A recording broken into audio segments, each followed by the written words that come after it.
तुम्ही हत्तीचं पिल्लू बघितलं असेल. त्या हत्तीच्या पिल्लाला माहूत लोखंडी साखळदंडाने बांधून ठेवतो.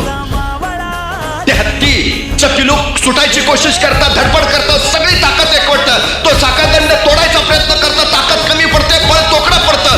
तो साखळदंड हत्तीच्या पिल्लाला तोडताच येत नाही.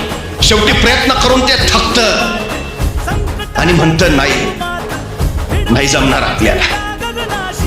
तेच हत्तीचं पिलू परत मोठं होतं, बलाढ्य होतं, अफाट ताकदीचं होतं, मोठमोठाले वृक्ष सोंडीत घेऊन उन्मळून टाकतं. त्या बलाढ्य हत्तीला माहूत कधीच साखळदंडाने बांधून ठेवत नाही. तो साखळदंड नुसताच तिथं पायात त्याच्या सोडलेला असतो, पण बांधलेलं नसताना सुद्धा तो बलाढ्य मोठा हत्ती कधीच तिथून निसटून जायचा प्रयत्न करत नाही. कुणीतरी माहूताला विचारतं, अहो एवढा मोठा हत्ती तुम्ही बांधून का ठेवत नाही? माहूत म्हणतो, त्याला मी बांधायची गरज नाही, त्यानं स्वतःला बांधून घेतलंय. आपण इथून निसटू शकत नाही.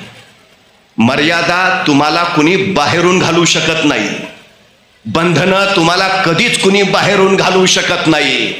मर्यादा तुम्ही आतून घालत असता स्वतःला.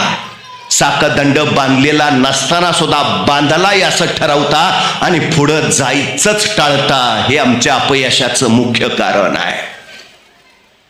आमच्या पिढ्यांनी पुढच्या पिढ्यांना काय सांगितलं पाहिजे? आहे ताकद तुझ्या, चल जा. अजय शहाजीराजांनी शुभराजांना सांगितलं, जमेल का? जमेलच जा. बलाढ्यस. तेव्हा पुढची पिढी घडेल. हो, तेव्हा घडेल पिढी. हल्ली आमची अडचण काय झालीये?